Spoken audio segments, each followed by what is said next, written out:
Hello, my name is Christopher Birkbeck. I am part of the technical writing team here at the company, and I've been tasked with helping you get onboarded onto our team. I've been told that you come from the development team, but you've been transferred over to us, but you don't have any background in technical communication. Now, don't be nervous, but I'm here to help. This presentation is sort of like a quick 15 to 20 minute introduction to technical communication. So it's just,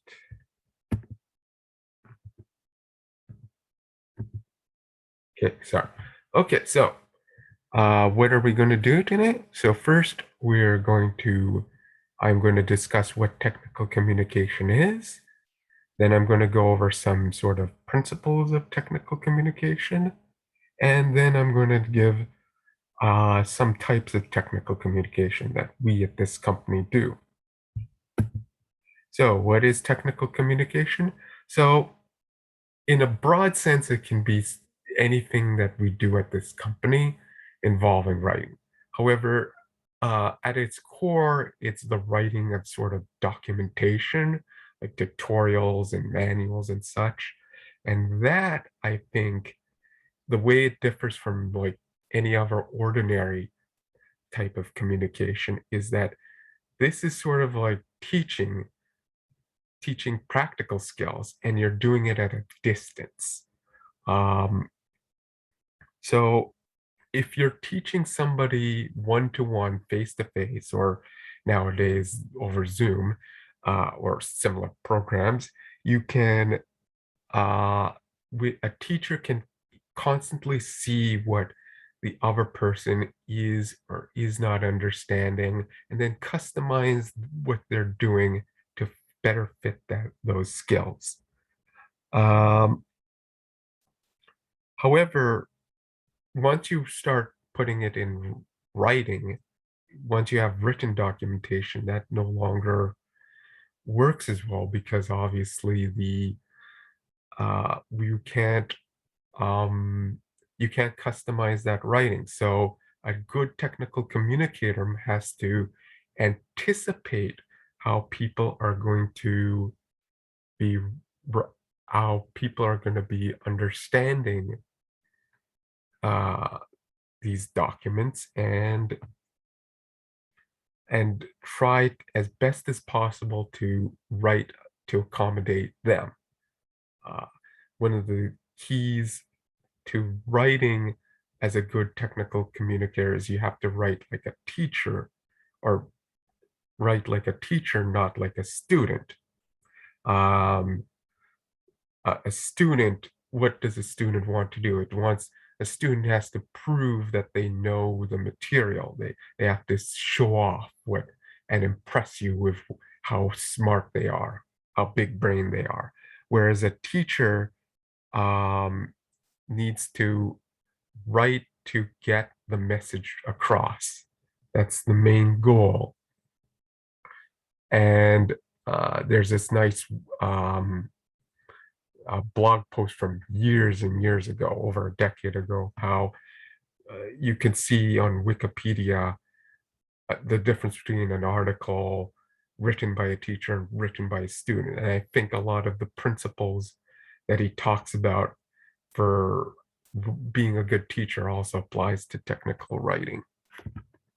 So uh, the, here now we're going to go over key technical, some of the key principles of good technical writing. And the first one is know your audience.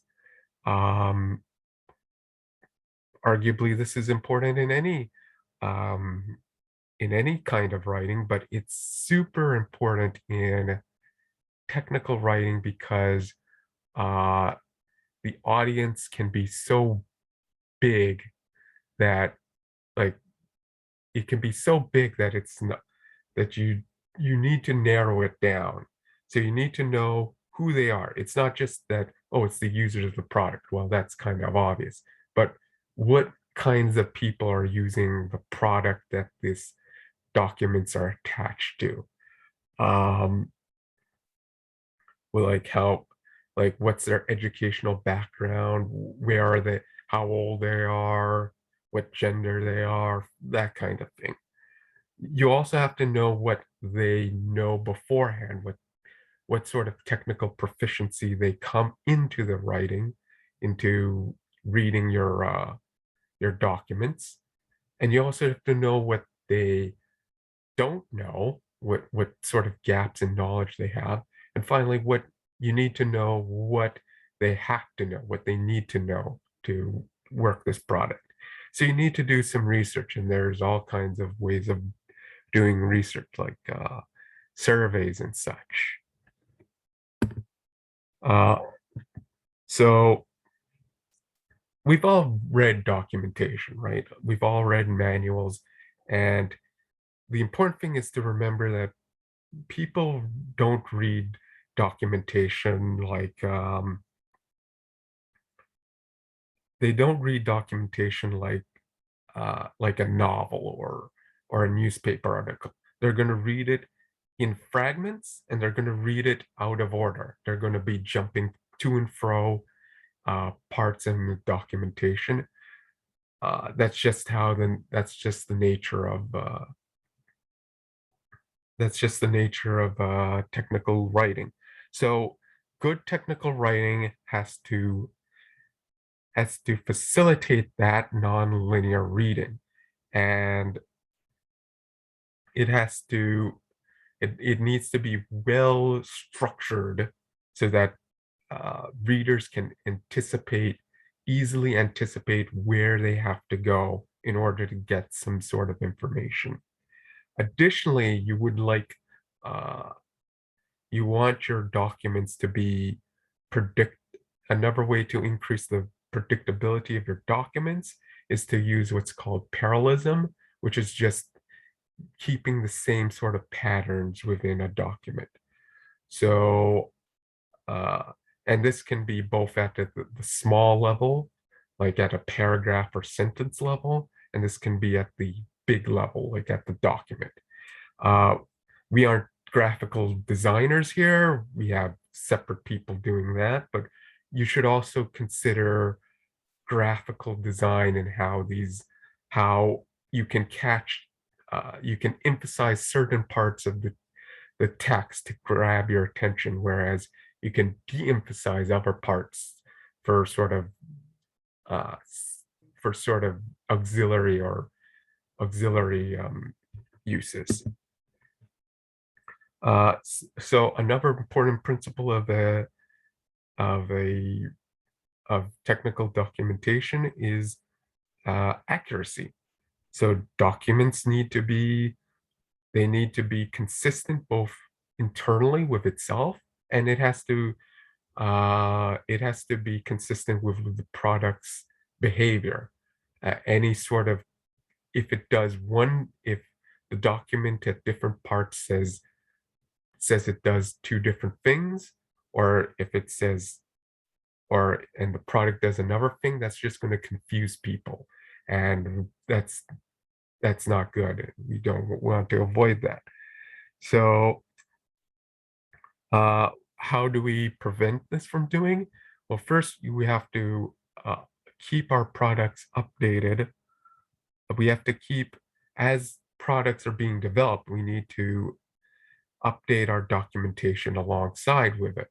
We need to make sure that they're in sync with each other with constant testing. Also, as you know, in software engineering, we have libraries to reuse code so that to reduce on the amount of code that we use. Well, in technical writing, we've developed systems to try and reuse as many blocks of text as possible in different documents, and that can be explained later. Uh, Completeness is another big principle. What we need to do is we need to provide the audience with all the information they need, and we need to provide nothing more and nothing less. If we provide too little information, people are just going to be people are just going to they're just going to be wondering what's going on. If you provide too much, they can't find what they were looking for in the documents. So it's cliche to say, but you have to find the good balance. And that also includes research as well. So you always have to keep what the reader wants to do with this text in mind. Also, you should structure the document so that uh, so that at one level, if a reader can get to a quick summary to get a high level overview, and then they can go into more detail if they need to go into more detail. Another one is concreteness, though. Research has indicated that people learn better if they if they if you talk in sort of things that in sort of ordinary things from everyday life, rather than just saying A does this or B does this. Even in something like mathematics, which is basically the science of abstractions, you start from like um, concrete examples, and then you sort of generalize out. So in technical writing, the way we do that is we create analogies from the familiar to our more complicated abstract processes. We also provide examples that sort of provide sort of placeholder information that that that the reader can sort of look at, sort of pull out the placeholder information, put their own relevant details into. And finally, we also you should provide exact information. Like, for example, instead of there's a don't copy anything that's too large. Say, don't copy anything over 2 GB, for example, if it's a file transfer program. Then two other principles is clarity and style. So in general, there are a lot of different, this is concentrated on the mechanics of writing, and there are a lot of little rules to understand, but they could boil down to that what we want in documentation is to write short sentences, and we want to keep our grammar simple. So for example, we should prefer we should prefer active voice over passive voice, because the passive voice is it's a bit longer, which might be ridiculous, but over time that extra word adds up, and that can add up. Also, it's a bit more complex, and it's harder for people to translate that. You should write so that your sentences can be interpreted one way and one way only, and you should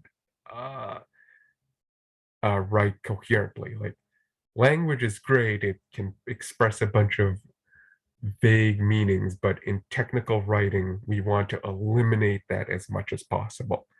And also, any technical, any sort of professional writing is going to have to use a style guide to guide the choices of the writers. So we have this in-house style guide